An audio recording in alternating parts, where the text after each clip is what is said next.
Alors, on va commencer, d'accord, avec l'euro-dollar. Bon, la majeure partie des plans qu'on a eu à établir le dimanche passé, d'accord, ces plans se sont déclenchés et on a eu un dénouement positif pour ces plans-là. Alors, je commence d'abord avec l'euro-dollar où on avait tracé cette tendance baissière, d'accord, on avait également tracé la bande inférieure du biseau descendant, d'accord, sans oublier la ligne de cours, bon, oui, la ligne de cours dont on avait parlé depuis près de 3 ou 4 semaines, de cette épaule, tête-épaule, dont la ligne de cours est oblique, d'accord, on avait parlé de ça. Donc, le retour du prix sur cette ligne était considéré un peu comme un pullback en fait, si vous vous souvenez. On avait parlé de ça la dernière fois. Et le dimanche passé, je disais que j'avais pris une vente parce que le prix était venu dans la zone des 50-61 de ce mouvement. Donc, j'avais pris une vente exactement sur les 50% en fait. Donc, si vous avez bien suivi, même dans la semaine, je crois que la capture d'écran a été envoyée, d'accord, du graphique a été envoyé. Donc, la vente a continué puisque on considère toujours ça comme la tendance baissière. D'accord, on considère ça comme la tendance baissière. L'impulsion, la correction, l'impulsion, la correction. Même ici également, c'était 61,8 de ce mouvement. On a eu le dernier mouvement, on a eu 50% de ce mouvement. D'accord, et même en M15 ou en H1, si je ne me trompe, on a eu une petite correction ici. Je crois que c'était en M15, c'était 50%. Alors là, actuellement, pour la semaine prochaine, quel plan on va établir pour l'euro-dollar? Toujours est-il qu'on est toujours dans la tendance baissière, mais si vous regardez bien, vous allez voir que les deux bonnes, d'accord, on n'a plus assez d'espace à la fin. Ça se rétrécit déjà. Donc, à un moment donné, il va falloir que ça saute. Donc, soit ça ne sort pas le bas, soit ça ne sort pas le haut. Quand ça ne sort pas le bas, c'est que les vendeurs, d'accord, sont revenus en puissance. Mais quand ça ne sort pas le haut, de toute façon, le biseau descendant, c'est une figure de retournement à la hausse. Donc, en temps normal, ça devrait casser par le haut. Maintenant, laissons même la cassure et tout. Ce qui nous intéresse ici, ce sont les rebonds, d'accord, ou les corrections. Le dernier mouvement qu'on a eu, c'est ça. D'accord? Ce dernier mouvement-là, c'est ça. Alors, on a cassé la 1,1700 ici. On est venu jusqu'à 1,1661, je crois. D'accord? Pour la semaine prochaine, c'est vrai, actuellement, si vous allez en unité de temps inférieure, c'est en train de former une figure de retournement. Bon, ça va former une bougie, d'accord, un avalement aussi et tout, qui annonce une hausse. Et comme vous le voyez, d'accord, on ne peut pas vendre totalement en bas ici. On ne peut pas vendre parce que là, on a déjà eu une forte chute. Donc, on va plutôt, si la baisse doit continuer, d'accord, on va plutôt opter pour la correction. On va plutôt opter pour la correction dans cette zone. D'accord, pour prendre une nouvelle vente. Donc, si éventuellement on doit assister à une correction, on va attendre le prix dans la zone des 1,1750, d'accord, 1,1729, voilà. Non, 1,1750, 1,1735, voilà. D'accord, on va attendre le prix sur l'euro-dollar. Si on doit envoyer une correction, on attendra le prix dans la zone de 1,1750, 1,1735. Ça nous permettra de prendre une vente pour espérer une accélération baissière, c'est-à-dire la continuation de la tendance baissière en fait. Et aussi, il ne faut pas oublier, le dollar est actuellement haussier, donc ce qui fait que l'euro-dollar est en train de chuter. Donc c'est ça qui a fait que toutes les paires dans lesquelles l'USD est devise de contrepartie, toutes ces paires-là ont chuté au cours de cette semaine. Donc, pour récapituler, le plan à la vente sur l'euro-dollar, c'est le retour du prix dans la zone de 1,1735, 1,1750 pour une vente. D'accord? Ou le plan à l'achat serait que le prix casse carrément la bande supérieure du biseau descendant. Comme ça peut également venir là-dessus, faire un rebond. En fait, vous allez voir des fois, le prix va essayer de faire du surplace jusqu'à, ça peut venir sur les 50, 61, redescendre, repartir, redescendre, jusqu'à ce que ça vienne toucher la droite de tendance. C'est possible. Donc, il ne faut pas ignorer cette possibilité. Toujours est-il que tant qu'on sera en dessous de la résistance baissière, il faudrait chercher des points d'entrée à la vente. D'accord, maintenant, le point d'entrée à l'achat, il faudrait qu'on repasse carrément en dessous des 1,1750. 1,1750. Voilà. Là, on pourrait viser le plus haut qu'on avait eu la dernière fois, les 1,18 et tout, ainsi de suite. Alors, ça, c'est le premier plan d'achat. Le deuxième plan d'achat serait qu'après vente dans la zone, parce que voilà, le prix peut ne pas revenir dans cette zone et continuer sa baisse. D'accord? Là, maintenant, il faudrait surveiller la bande inférieure de ce biseau. Il faudrait surveiller la bande inférieure du biseau pour prendre l'achat. Parce que vous voyez, on a déjà eu rebond. Ça serait le troisième rebond, en fait. Et vous savez bien la force du troisième rebond, comment ça va se passer. Donc, c'est ce qu'on peut dire sur l'euro-dollar, d'accord, pour la semaine prochaine. Donc, c'est un plan qu'il faudrait vraiment privilégier. Je pense qu'on va réellement suivre ça au cours de la semaine. À part cela, le GBP-USD. Le GBP-USD est également pareil. Pareil, je crois que, oui, c'était bien ça. Le plan, attendez, le 16, c'était quand? Voilà, c'était bien ça. C'était bien ça parce que, si vous vous rappelez bien, on avait tracé cette figure où on parlait de probables drapeaux pour la grande tendance haussière, d'accord? Mais je disais que, en considérant la bande supérieure de la figure du drapeau, si on peut le dire, en considérant la bande supérieure, on a déjà eu le rebond là-dessus, ça a cassé, ça fait pullback sur les 61, d'accord? Et on avait tracé le dimanche passé, ça également. Voilà, c'est toujours présent. Vous voyez, ça correspond exactement à la zone des 50-61. Donc, c'est ce qu'on a eu au cours de la semaine. Le prix est reparti tester cette zone. Je crois que ça a même été envoyé dans le canal. Le prix est reparti tester la zone. Et voilà, on a eu toute cette baisse-là sur le GBP-USD. Alors, est-ce qu'on peut encore entrer à la vente? Non, on ne peut pas parce que voilà, nous sommes dans une forte accélération baissière. Ce ne serait vraiment pas idéal de prendre cette vente. L'idéal peut-être serait d'attendre qu'on ait une petite correction. Et là, si vous devez chercher une vente sur le GBP-USD, l'idéal serait d'aller en M15 ou en M5, d'accord, pour chercher une petite correction avec les Fibos. Ça pourra vous permettre de trouver rapidement un point d'entrée. Est-ce que tout le monde a le son? Apparemment, quelqu'un m'a écrit qu'il ne reçoit pas bien.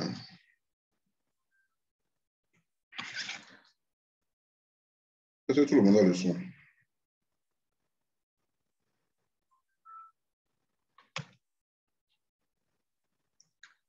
OK. Donc, c'est Monsieur Yameobo qui n'a pas le son. Donc, c'est à son niveau alors. OK, on continue. Donc, d'accord, pour le GBP-USD, le plan s'est parfaitement déroulé au cours de la semaine.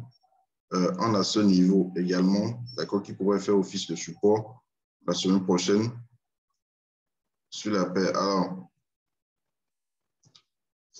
voilà, donc c'est un peu trop parti. On a une forte accélération sur le GBP-USD. Donc, je ne pense pas vraiment que ce soit intéressant de prendre une vente là. Du tout pas. Déjà qu'on est proche d'un support, voilà.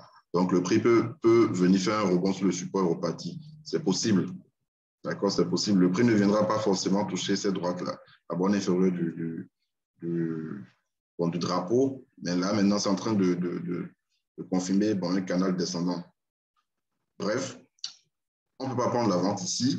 On va surveiller les 1,3572 pour voir si on peut prendre un rebond, c'est-à-dire si on peut prendre un achat là-dessus, d'accord, ou si cachu, voilà. Maintenant, si cachu, il faudrait attendre le pullback parce que vous avez vu, on a eu une forte accélération baissière. Si cachu des 1,3572 là, il serait impératif d'attendre le pullback. Vraiment, parce que quand vous avez une forte accélération comme ça, quand ça casse que vous rentrez dedans, il est très fort probable que ça réintègre ou que ça fasse un pullback d'abord. Donc, le mieux serait d'attendre carrément que ça fasse le pullback.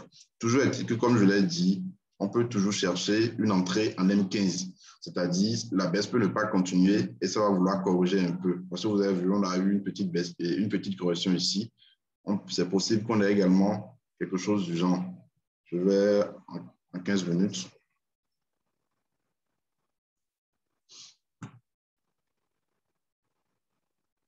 Bon, ici, on a essayé de prendre, mais ça n'a pas atteint les 50. Ça n'a pas atteint les 50 quand même. Voilà, pourquoi pas.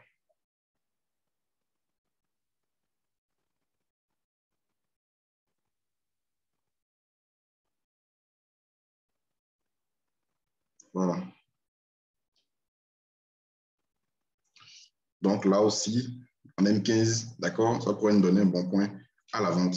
Si éventuellement il doit y avoir correction. Si éventuellement il doit y avoir correction. Si ça doit continuer, donc vous savez déjà comment on va traiter cela. On a identifié le niveau, les 1,3572. Si cachu, voilà, attendre pour back avant de prendre la vente ou voir la configuration de la bougie qui va se former là-dessus pour prendre un achat. Parce que vous avez vu, ce n'est pas pour rien, on a eu le rebond ici.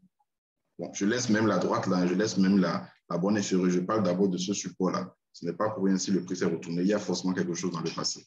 Donc, ça peut également être pareil ici. D'accord? Le rebond ici, on peut également assister à ce rebond. Mais comme je l'ai dit, il faudrait voir la configuration de la bougie. Ici, bon, voilà, ça a laissé beaucoup de mèches ici. En H4 aussi, probablement, pour avoir l'information d'un marteau, donc c'est possible. Donc, ce n'est pas un plan que je vais privilégier pour le rebond à l'achat, mais je vais plutôt privilégier la correction. S'il doit y avoir correction, c'est ça que je vais privilégier sur le GBP/USD. Voilà. Donc, je vais pas trop privilégier l'achat parce que voilà, nous sommes dans une phase de tendance baissière et tout. Donc, l'idéal serait de rester dans le sens de cette phase-là.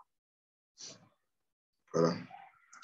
Alors, à part le GBP/USD, on avait également établi un plan sur... Attendez un instant. Je me rappelle. Voilà, c'était l'USD-JPY. Voilà, l'USD-JPY. Alors, qu'est-ce qui s'est passé sur l'USD-JPY? Le plan établi, c'était quoi? C'était l'achat ici. Je vais aller en H4. Voilà, c'était ici. D'accord? Le plan, c'était l'achat dans la zone ici. En fait, cette zone a représenté les 50 Fibo 61 de tout ce mouvement, en fait.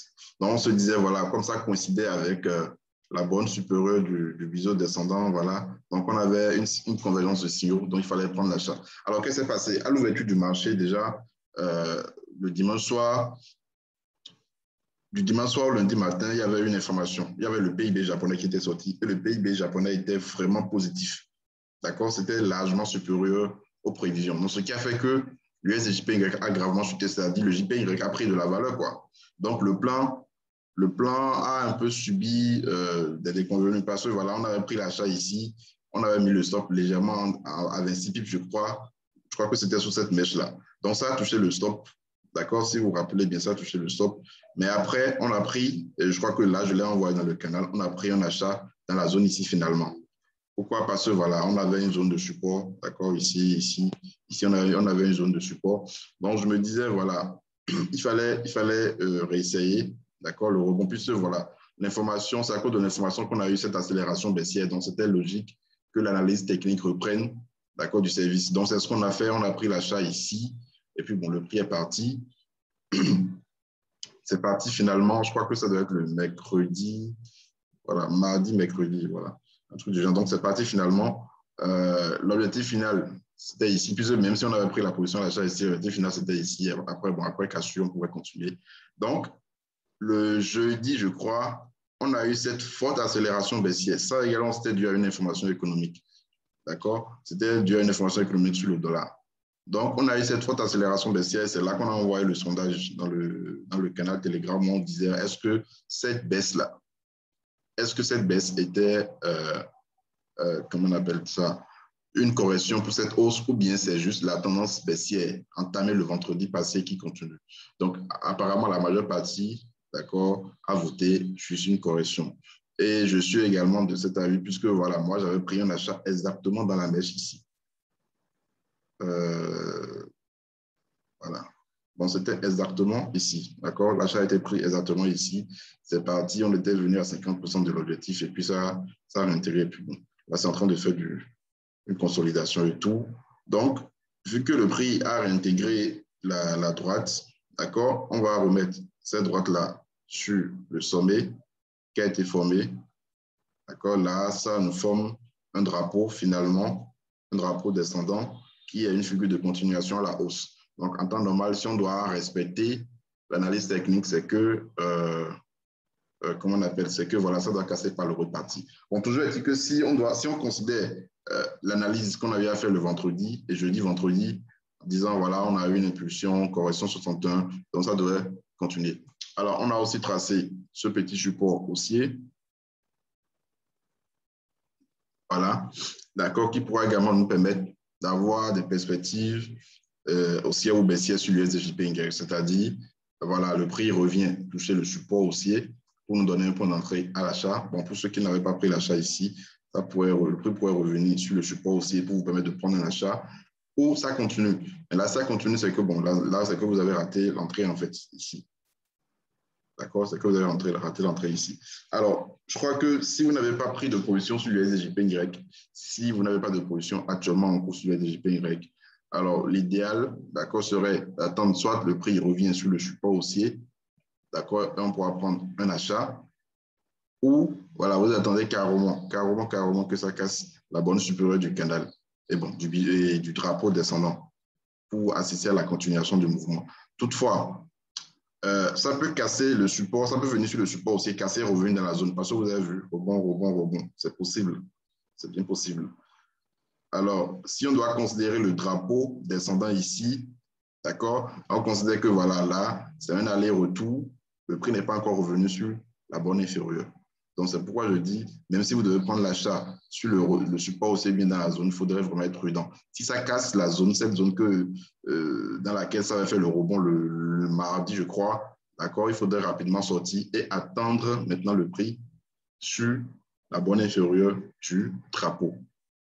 Voilà. Donc, c'est un plan qu'il faudrait réellement suivre. Et là aussi, je vais favoriser ce plan. D'accord, l'USDJPY, on va réellement favoriser cela, on va réellement suivre ça. Voilà. Je ne sais pas s'il y a des questions déjà à ce niveau. Euro AUD, oui, on va faire l'euro AUD.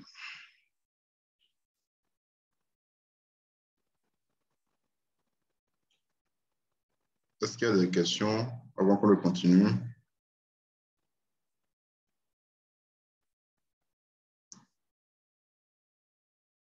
Ouais, le plan la vente.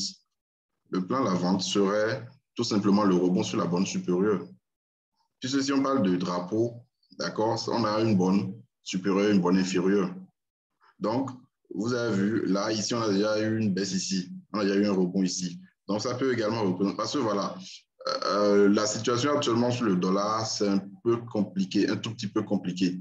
Donc, ça peut également jouer sur l'USDJPY. Je vais partir sur l'indice du dollar tout à l'heure, on va voir. Mais ça peut également jouer là-dessus, parce que voilà, vous pouvez avoir une bonne configuration de continuation de la hausse. Et ça, malgré cela, ça peut faire, d'accord, aller-retour au sein de ce canal. Donc, même si on a acheté ici, c'est pourquoi je dis de faire attention à la borne supérieure. Ça peut revenir là-dessus et redescendre. Donc, le plan à la vente serait carrément le rebond là-dessus, d'accord, ou la cassure de la zone sur laquelle ça va faire rebond le lundi passé, et lundi ou mardi passé, voilà. Parce que voilà, on peut considérer ça comme plus bas de la semaine passée, donc si ça cassait ça peut également jouer. Donc, c'est un peu ça. ETE inversé, bon, c'est possible. C'est juste que les épaules sont très proches de la tête. C'est un peu ça le truc là, en fait. Si on considère ça comme l'épaule, tête, épaule, c'est bien possible. On peut considérer ça effectivement. Juste que c'est un peu trop proche. Oui, c'est très proche de la tête. Donc, toujours est-il que, voilà, que ce soit épaule, tête, épaule inversée, que ce soit canal descendant et tout, vous devez savoir ce que vous devez prendre votre position. C'est tout. C'est l'essentiel, en fait. C'est à vous de trouver le point d'entrée idéal. C'est-à-dire qu'il ne faudrait pas rentrer en plein milieu comme ça. Le point d'entrée idéal, la semaine passée, c'était ici. Les 61,8 ici. D'accord? Mais rentrer là maintenant, le risque est un peu plus élevé parce que celui qui a pris ici, son ratio sera plus intéressant que celui qui va prendre ici. Maintenant, je ne sais pas, je n'ai pas encore regardé le calendrier, comme je ne sais pas s'il y a des informations sur le JPY la semaine prochaine. Donc ça, je vais voir ça après. Donc, il faudrait aussi tenir compte de cela, en fait. Pas forcément trader les informations, mais il faudrait faire attention à l'heure où l'information va sortir. Si vous avez des positions en cours sur la devise concernée, il faudrait sécuriser la position ou bien il faudrait sortir. Ça dépendra de vous. Voilà. La semaine passée, par exemple, je n'ai pas du tout regardé. C'est dans le canal que quelqu'un a parlé de ça, qu'il y avait une information sur le JPY. C'est là que j'ai vu ça, en fait. Sur une fin de tendance baissière. Ouais, c'est valable sur une fin de tendance baissière. Mais si on considère cette phase de baisse, d'accord, l'ETE aussi peut être valable. En fait, tout ça là, c'est théorique, en fait. Quand on dit, voilà, l'épaule tête-épaule inversée intervient à la fin d'une tendance baissière, effectivement. L'épaule tête-épaule simple intervient à la fin d'une tendance baissière, effectivement. Mais toujours est-il que c'est à vous, dans la pratique, de savoir où est-ce que vous allez prendre votre position. Donc, c'est un peu ça. Les informations, je crois que j'avais déjà envoyé le Zoom qu'on avait fait sur l'analyse fondamentale dans le canal. Donc, allez tout simplement dans le canal, comment on appelle ça, dans les liens et mettez tout simplement initiation à l'analyse fondamentale. Vous allez retrouver la vidéo. J'avais déjà envoyé une vidéo sur comment trader les informations économiques. Donc, vous allez retrouver ça dans le canal. Alors, on continue avec l'euro JPY. Alors, l'euro JPY, j'avais déjà envoyé ça également dans le canal Telegram, bien sûr. Donc, le plan n'a pas changé. Jusqu'à présent, le plan n'a pas changé.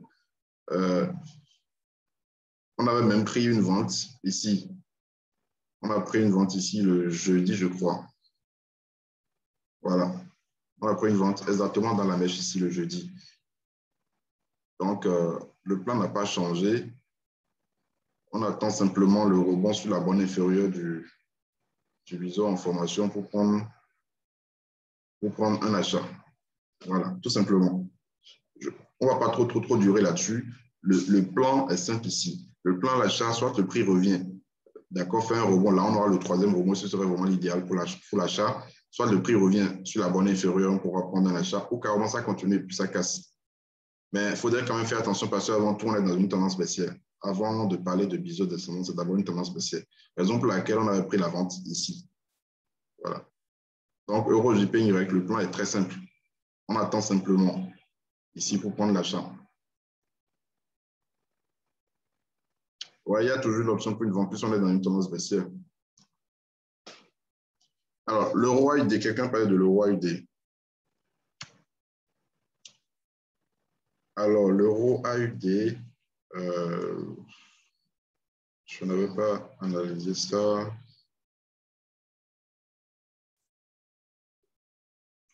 Je vais aller en daily.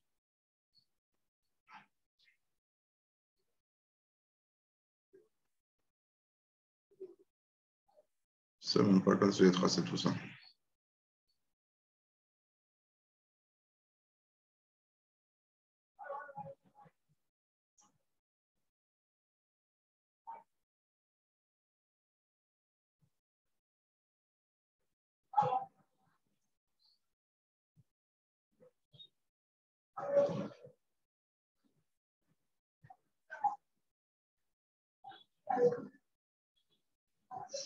OK, pour l'euro AUD, bon, déjà, le prix est venu sur une résistance et puis bon, c'est en train de se retourner et tout. Je crois que là aussi, ça a déjà dépassé la 63. OK. OK. Alors, je vais repartir en H4.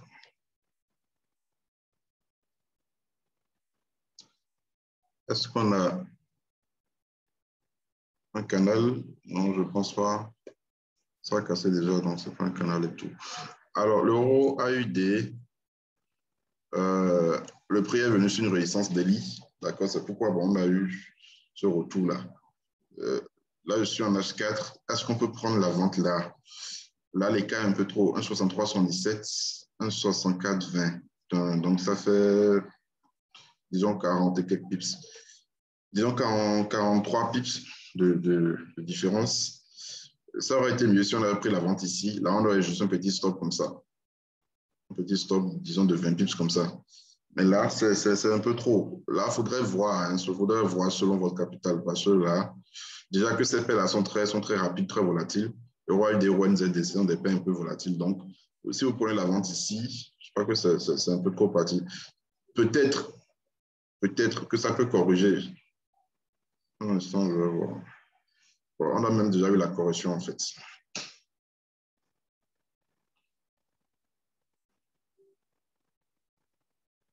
Voilà, on a déjà eu la correction. Donc, je pense que ce n'est pas encore trop tard. Hein, c'est pas encore trop tard. On peut toujours prendre la vente.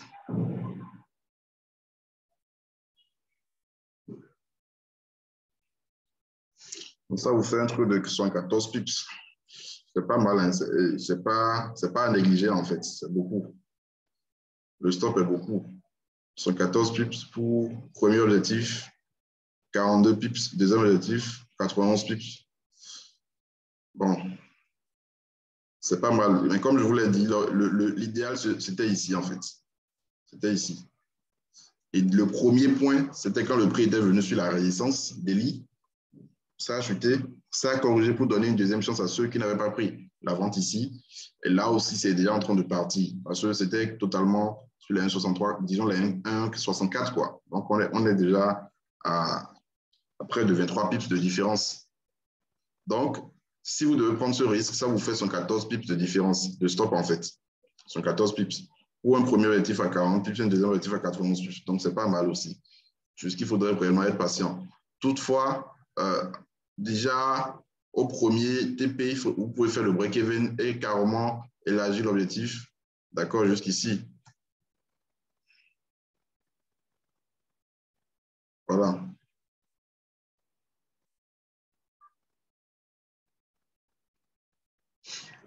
Donc, ça fait combien? 191 plus. Donc, c'est pas mal aussi.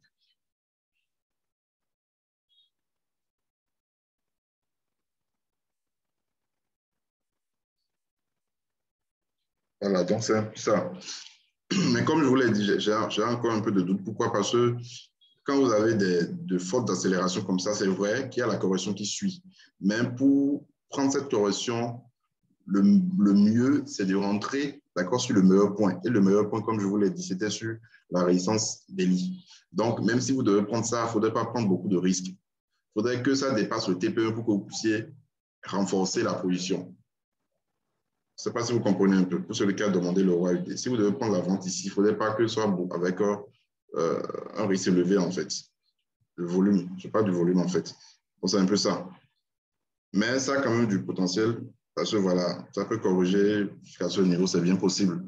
Maintenant, il ne faudrait pas aussi négliger la continuation de la hausse. Ça, c'est le plan à la vente. Le plan à la hausse serait qu'on ait une clôture H4 au-dessus des 1,6421. C'est-à-dire de la résistance des lits. Qu'on ait une clôture H4 au-dessus. Si on a une clôture H4 au-dessus, là, il faudrait sortir, c'est que c'est la hausse qui continue. Parce que même quand je vois ça, déjà, je vois que carrément, c'est la correction, d'accord, de ce mouvement. La correction 61, oui, de ce mouvement, de tout ce mouvement.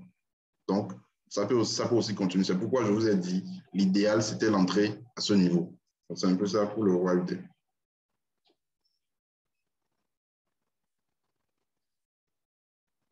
Alors, je vais continuer avec l'AUDCAD. L'AUDCAD, j'ai un ami qui m'a parlé de ça tout à l'heure, avant la revue. Je n'avais même pas vu ça aussi. Je crois que c'était un H4. Voilà. On a une très bonne configuration sur la UDCAD. Pourquoi une bonne configuration? Parce qu'on est sur un niveau majeur. Regardez ici. Vous voyez, cette zone de support est devenue résistance, devenue support. Donc, on a une forte probabilité de rebond. D'accord? C'était un support devenu résistance, devenu support maintenant.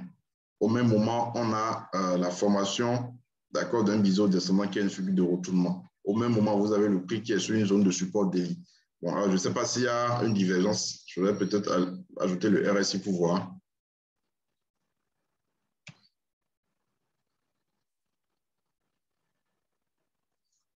Alors là, je suis en D1. Oui, en D1, il y a une divergence. D'accord? Il y a une divergence en D1. Je vais aller en H4. En H4, pareil, on a une divergence haussière. Voilà, avec les 16 de sommet. Alors là, on a une convergence de signaux. C'est très bon. Alors, je reviens. Apparemment, j'avais limité la droite D1.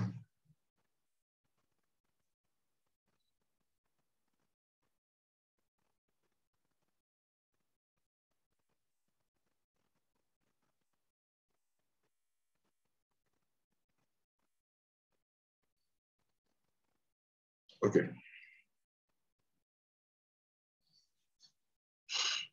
Pourquoi ça n'apparaît pas? Bref.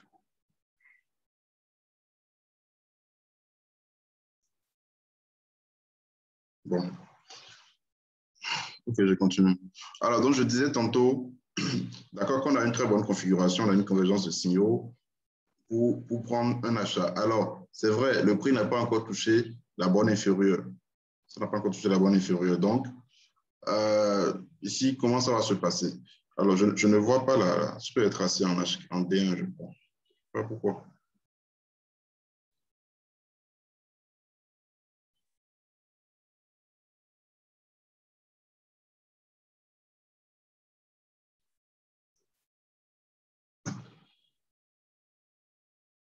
Non, personne ne venait pas. OK. Donc, voilà. Alors, le plan ici, c'est quoi? Le plan, c'est un plan que je vais réellement privilégier, la UD, CAD. Le plan ici, déjà, on n'a pas, c'est vrai, on n'a pas encore trop touché la borne inférieure, d'accord, du biseau descendant, mais on est déjà venu quand même dans la zone de support daily et c'est parti. Et là, le prix a corrigé sur les 61,8. J'avais déjà analysé en fait pour aller vite. Le prix a déjà touché les 61,8, donc ça peut repartir.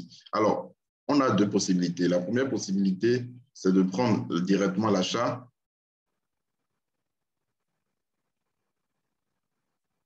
C'est de prendre directement l'achat avec comme premier objectif ce niveau. Donc, je vais tracer ça. 0,9206 comme premier objectif. Ça peut toutefois coïncider avec la résistance baissière, en fait. D'accord? Et si caché de la résistance baissière, on peut renforcer. On aura comme deuxième objectif ce niveau. D'accord? Et troisième objectif, là, on a une petite zone ici qu'il faudrait, bon, pour ne pas être trop gourmand, on met ça à 0,9396. Alors, OK. Donc, ça nous fait un très bon ratio de 146 pips. Le stop légèrement en dessous, ça nous fait 112 pips. Ça, c'est le premier scénario. On risque 112 pips pour 200 et quelques pips. D'accord? Le deuxième scénario serait d'attendre le prix, revenir sur la borne inférieure. Là, vous aurez un très bon ratio. Vous aurez un ratio presque de 20 ou 30 pips comme ça. Là aussi, ce serait vraiment bien. Ça, c'est le deuxième scénario. D'accord, on attendra le prix toucher la borne inférieure. Donc, ça va coïncider avec la borne inférieure également de la zone daily. D'accord, de la zone de support daily. Très bon ratio également. Ça, c'est le deuxième scénario. Le troisième scénario, c'est que si vous voulez vraiment être prudent, c'est que vous n'êtes pas agressif, vous n'allez pas prendre à l'intérieur du biseau, mais vous allez carrément attendre que ça casse. Donc, ce sont les trois scénarios que vous avez ça. Soit vous achetez directement et vous renforcez après cassure de la borne supérieure, soit vous attendez que le prix revienne sur la borne inférieure pour acheter, ou soit vous attendez carrément que ça casse avant d'acheter. Le dernier scénario, d'accord, serait la cassure par le bas. Et là, c'est que le plan serait invalidé. Est-ce que vous comprenez un peu? Là, il faudrait qu'on ait une clôture délit, parce que voilà, c'est une zone délit en fait. Donc, il faudrait, si je prends un exemple, si par exemple, à l'ouverture du marché ce soir, ça commence par chuter.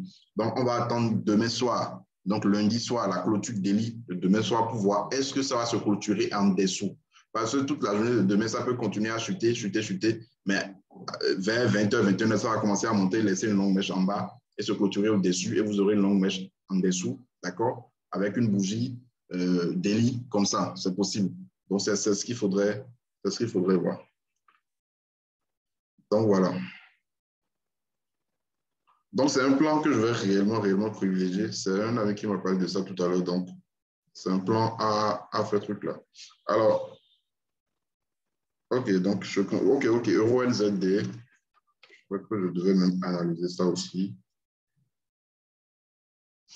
Alors, l'Euro NZD, on l'attend ici.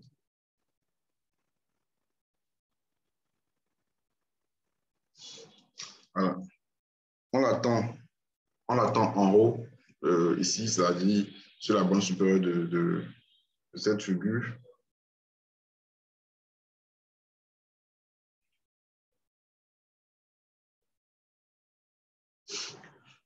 Donc là, on ne va pas trop s'embrouiller.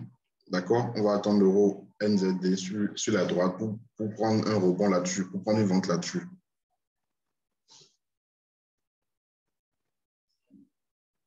Oui, le lien est partagé dans le canal. À la fin de la revue, vous aurez ça. Alors, on a encore 2 minutes avant la deuxième partie. Alors, je vais rapidement parler de la prochaine formation. Alors, beaucoup de personnes m'ont écrit pour demander les informations et tout. Normalement, un lien devait être disponible au cours de cette semaine, d'accord, où vous aurez en détail les modules qui seront abordés au cours de la formation, en temps normal. Mais jusqu'à présent, ils n'ont pas encore fini, d'accord, le site. Même tout à l'heure même, je devais avoir ça, mais ce n'est pas encore le cas. Donc, ils n'ont pas encore fini le site. Donc, prochainement, en tout cas pour ceux qui vont écrire directement Inbox, vous aurez le menu, c'est-à-dire tous les détails sur tout ce que vous aurez au cours de la formation complète. C'est-à-dire le cours de la formation, bon, j'avais déjà parlé de ça, formation en ligne, formation complète, et formation en ligne, formation présentielle, les différents modules, et le suivi après formation, comment ça va se passer par Telegram et par Zoom également, comment ça va se passer, vous aurez tout ça. Donc, je ne sais pas si le lien sera disponible la semaine prochaine, mais déjà, si vous voulez vous inscrire, vous pouvez directement, d'accord, écrire Inbox. Par Telegram ou par WhatsApp directement pour avoir les détails de la formation, sur la formation. Et aussi, j'avais dit la dernière fois que pour ceux qui sont au Bénin, le nombre de places est limité à 10. Parce que voilà, quand ça dépasse un certain nombre, les gens n'arrivent vraiment pas à comprendre bien, certains n'arrivent pas à poser des questions. Donc, le nombre de places pour la formation en présentiel au bureau est limité à 10. En ligne, voilà, il n'y a pas de limitation. Voilà. Donc, là, on va couper et relancer. Vous allez vous connecter avec le même lien et le même mot de passe. Donc, je vais couper, je vais relancer, on va continuer la deuxième partie.